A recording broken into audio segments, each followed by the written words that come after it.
Hello, Environmental Policy 1 students. Dr. Conway here for Lesson 8, Regulation in the Environment. As I mentioned before the break, in the second half, we're moving from understanding sort of the ideational, structural, and process issues and constraints related to developing and advancing environmental policy and environmental objectives. We're now shifting to some of the tools that environmental regulators can use, and obviously regulation is a very prominent tool in environmental policy and the protection of the environment and environmental public health. So an understanding of regulation is very important to environmental policy for obvious reasons. So let's commence with that discussion now. So regulation in the environment, lesson 8. Okay. So, what is the motivation for regulation? Okay. In the eyes of the government, the media, and the public, protecting citizens from harm is an important expectation. Regulation, the primary purpose of regulation is harm reduction or harm mitigation. All right. Harm prevention or harm mitigation is the primary motivation for regulation across.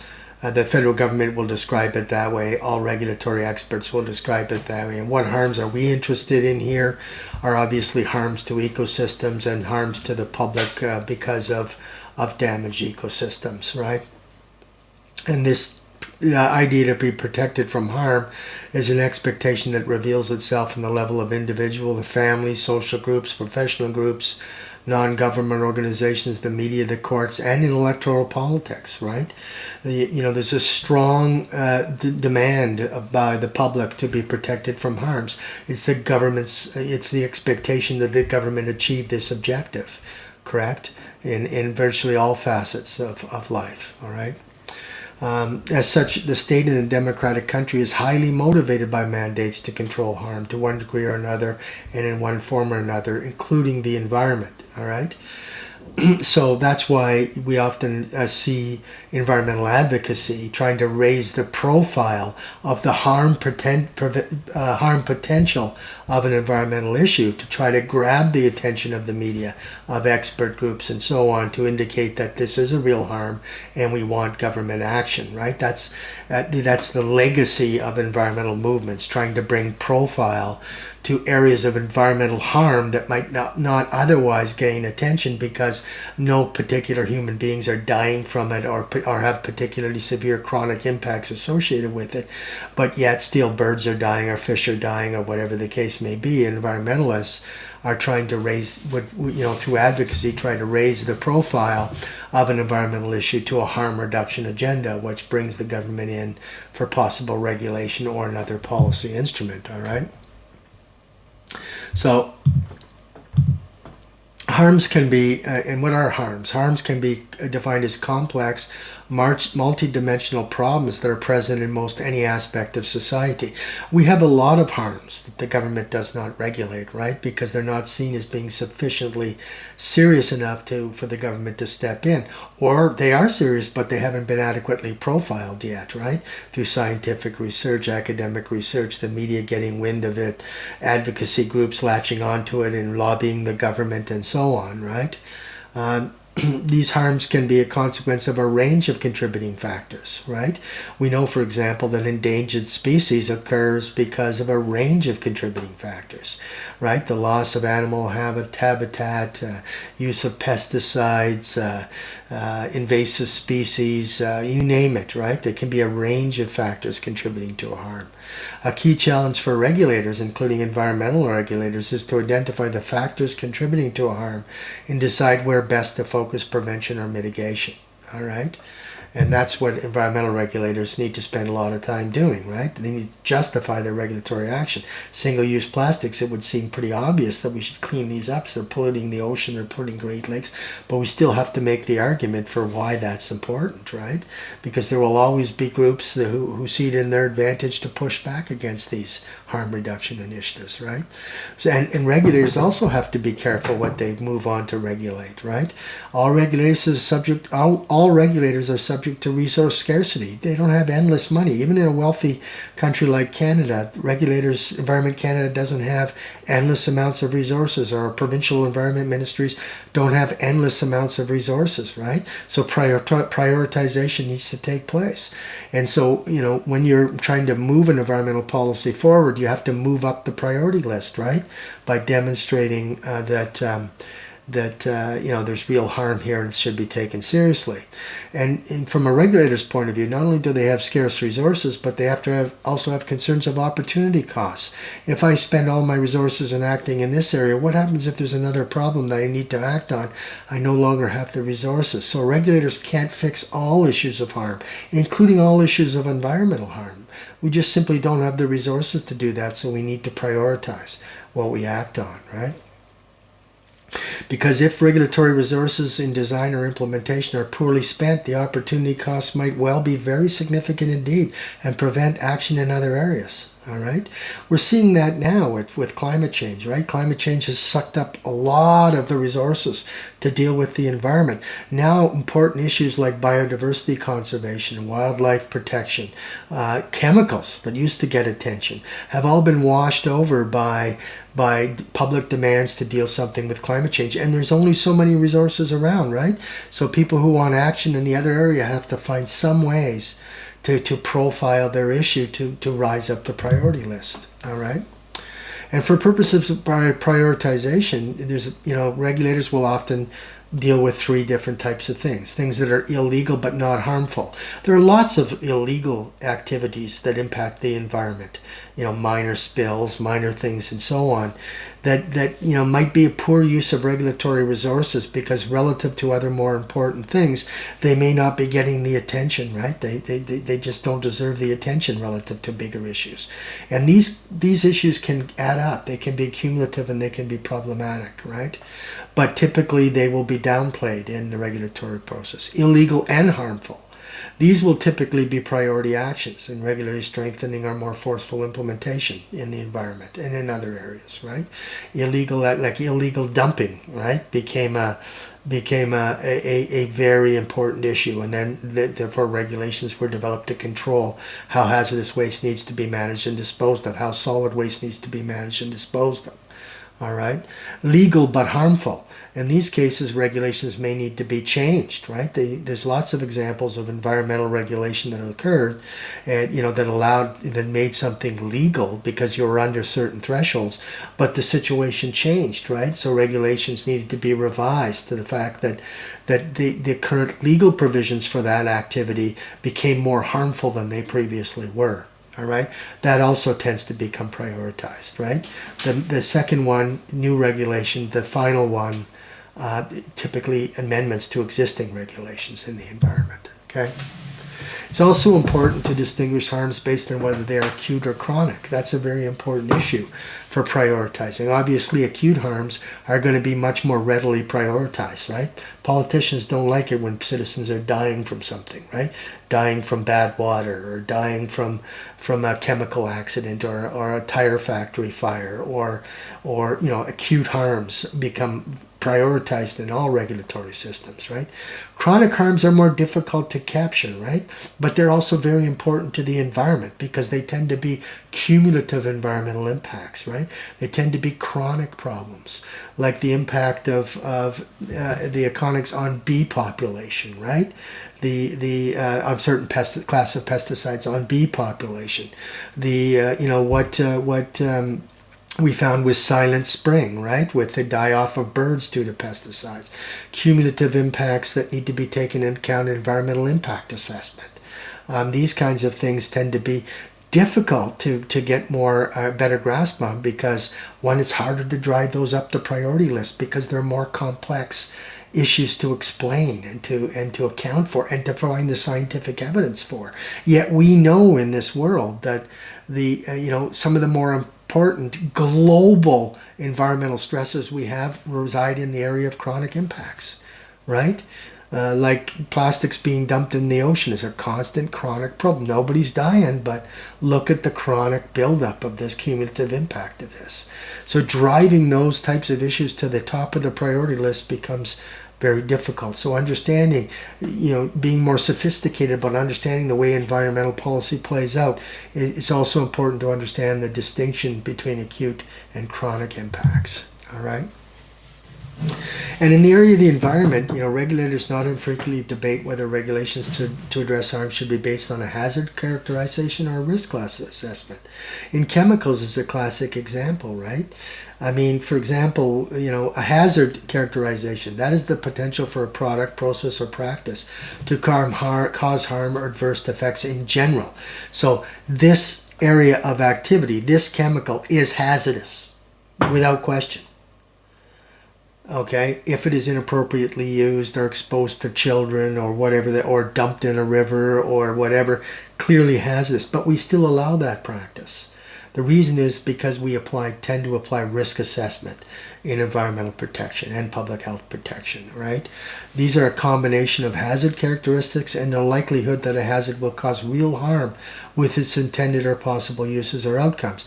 And you can see how the acute and chronic relates to this, right? You can have things occurring underneath a risk, a acceptable risk threshold, but because there's tons of cumulative activity over time and across geographical space, the cumulative impacts can still be quite severe when you're conducting a risk assessment.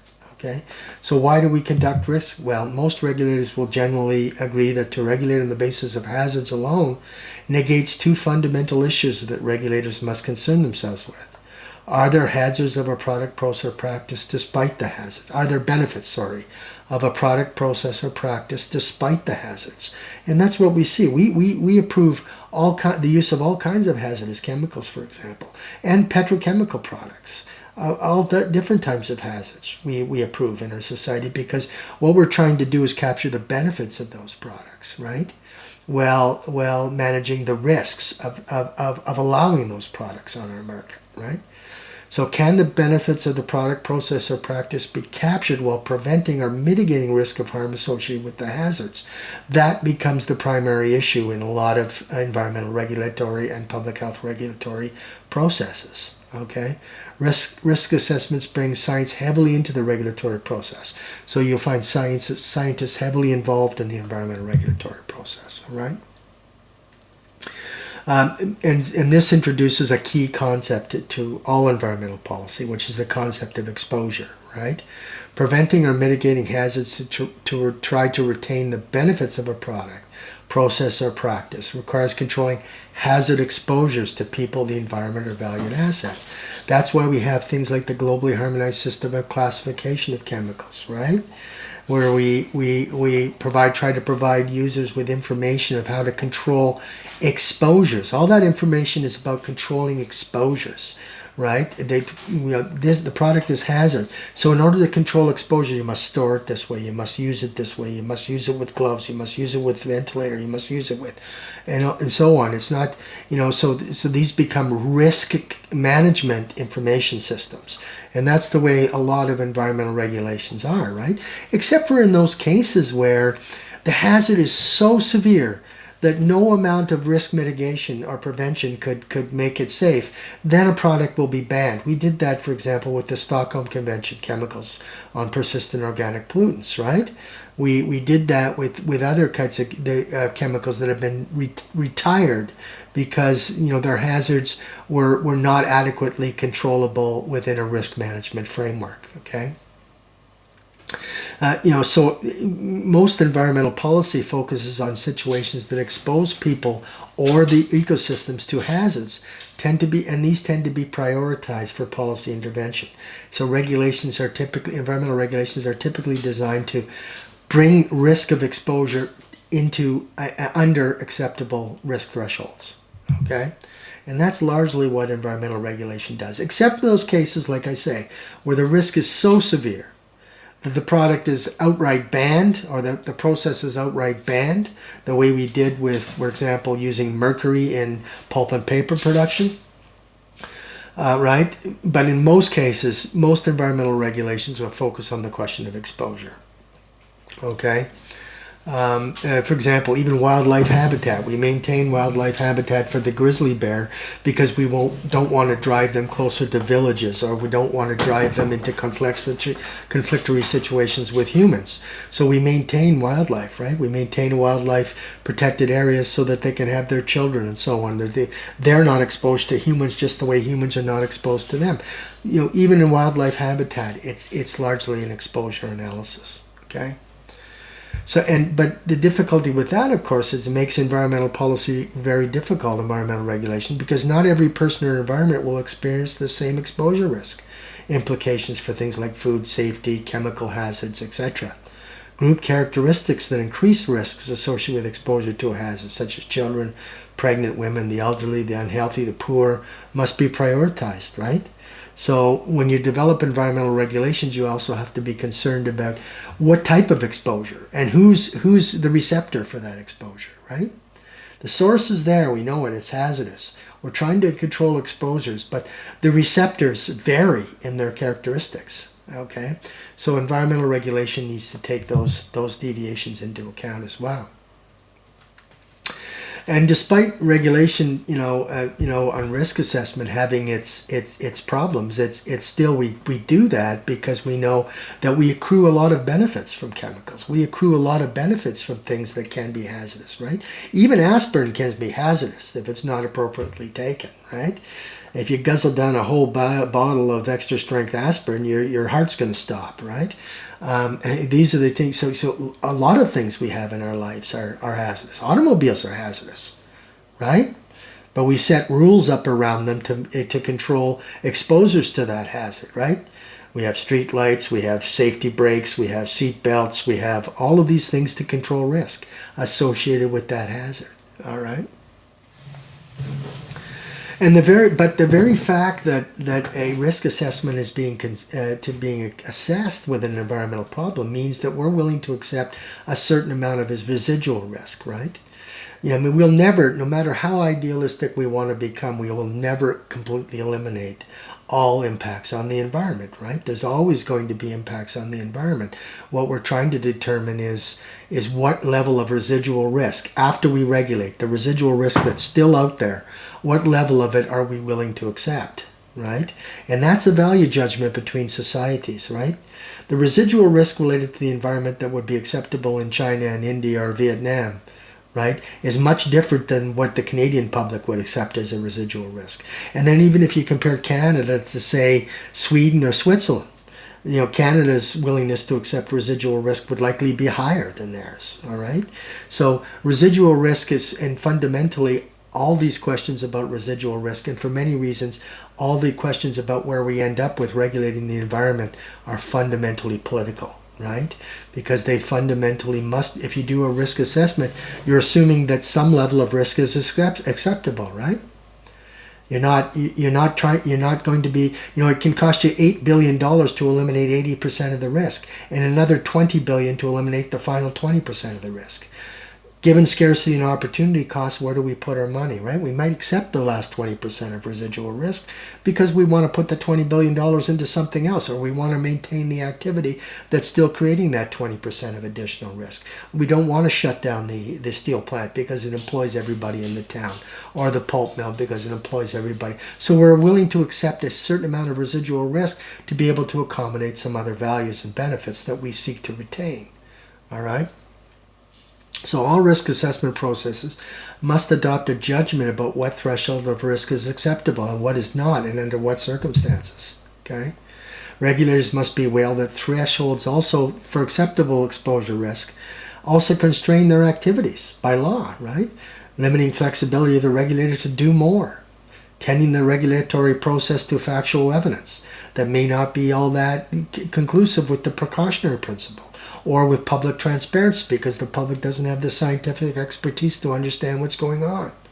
Relying on quantitative analysis, which tends to undervalue knowledge such as traditional knowledge of indigenous peoples, for example.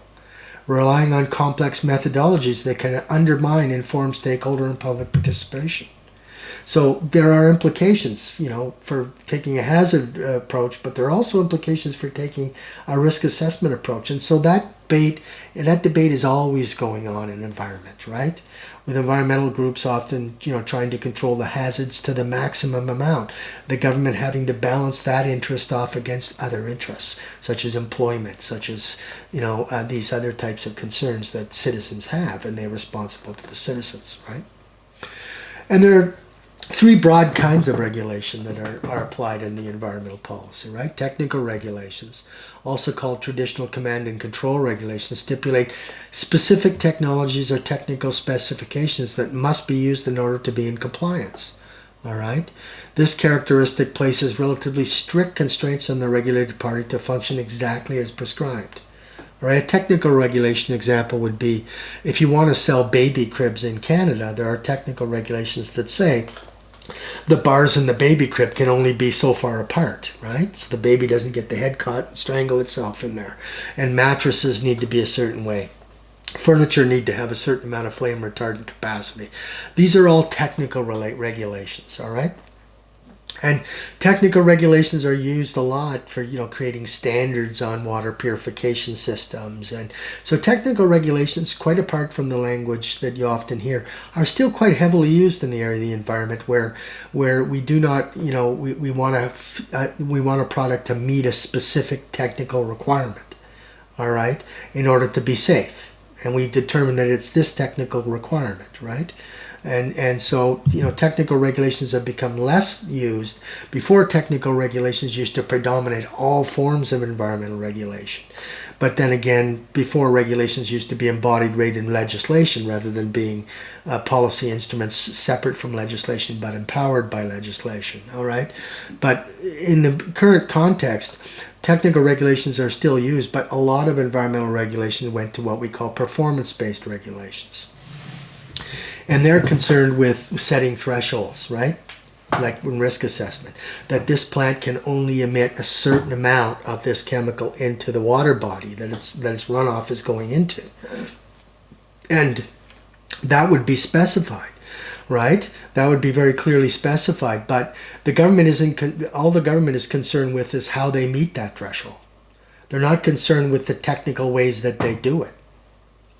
All I care about is do it. All right? Make sure that you're not emitting more than this into the water body. How you do that is up to you guys, as long as you're not transgressing some other regulation. All right? So a lot of environmental regulations that control water pollution, air pollution, greenhouse gases, land contamination, and so on, are all based on a performance-based regulation. All right?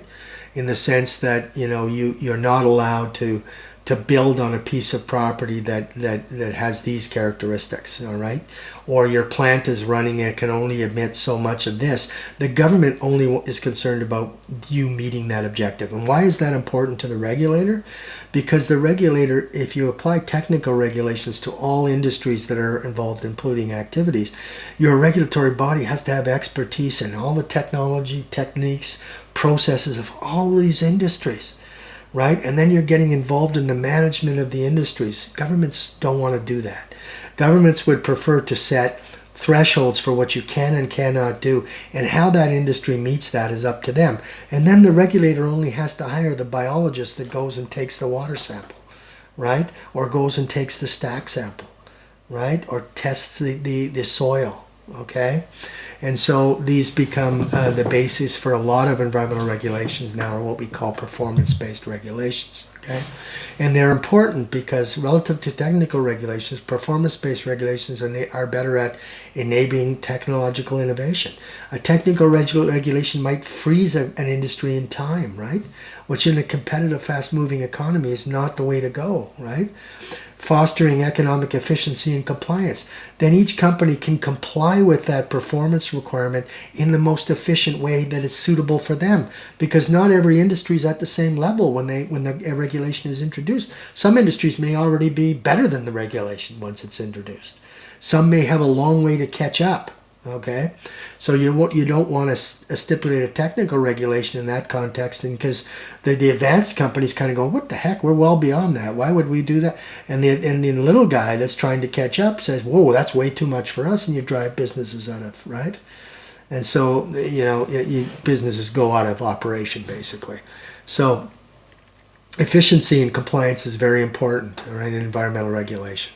Enhancing implementation efficiency of the regulator. As I just said, the regulator now only has to hire the people that check whether the performance standard is being met, rather than check how the company is meeting it, right?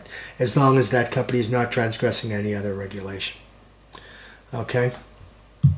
So this continues on, with that kind of thing. The final type of regulation is what we call process and procedural regulations, and they're very important in the area of the environment. Okay, for example, the Canadian Domestic Substances List for chemicals was created out of a process and procedural regulation. It was a regulation that said that by such and such a date, companies that use chemicals over a certain volume must report to the government on what they're using, how they're using it, how they're disposing of it, and so on. And it was only then that we were able to develop a domestic substances list to find out that there were 23,000 chemicals on the Canadian market. All right. And now we had information for the first time about who was buying them, what they were using them for, how they were using them, whether there was runoff, what they were doing with waste from these chemicals, and so on. And it wasn't until we had that information that we could even begin to regulate chemicals in a sophisticated way. All right. So a process and procedural regulation becomes very important. We also can include process and procedural items within regulations that are performance-based. We can combine the two. For example, to meet a performance-based regulation, you must have emissions under this threshold. But in addition to that, you must have an ISO certified environmental management system, which would be the process and procedural element of that regulation. Okay, so processes and procedural regulations surround us. Most of the time, we don't even know we're in compliance with these things. Okay, you apply for a college, access to a college. There's a process of procedural regulation by the Ontario government as to how that application must be handled, for fairness, for equity, for all of these kinds of things, right? When you go before the courts, the way the courts conduct themselves is due process. It's a process and procedural regulation in criminal law. Okay, when Parliament conducts itself, it conducts itself according to certain rules. Those are process and production regulations. All right, so a lot of the things we comply with on a day-to-day basis are process and procedural regulations, but we don't even realize that we're complying with them. We just think, oh, that's just the way things are done, right? So we're impacted by regulations every day in our lives, all right, but we often don't even realize it, right? That we're actually in compliance with a regulation. Okay. And process and procedural regulations are very important in the area of the environment, because sometimes to act on environmental problems, we have to issue regulations that require information to come from potentially regulated parties to the government, for the government to be able to devise an appropriate regulatory response to the harm and its exposures. Okay. So, and then finally, I want to talk to you today a little bit about the difference between a regulation and a standard. This is very important for young environmental policy people to understand, is that, regulations are backed by law. We have the Constitution, we have legislation, we have laws of general application, and under the powers of a legislation, policy instruments are developed to implement that piece of legislation, right? So these are all legal instruments, right? The Constitution, legislation, and policy instruments, which are tertiary law, are legal instruments. Standards are not legal instruments. Standards are voluntary standards, okay? Now, they can be widespread in the industry because no company within the industry wants to fall off the standard, right? Once an industry adopts the standard, right, then everybody wants to be part of that because they don't want to be ostracized by consumers or so forth, correct? But these are still voluntary standards. There's no law against the company not adhering to that standard. There's no law that requires that ISO 14000 be in every company in Canada, okay? Because that's an ISO standard, all right? It's a voluntary standard. But consumers will often expect that, right? Or,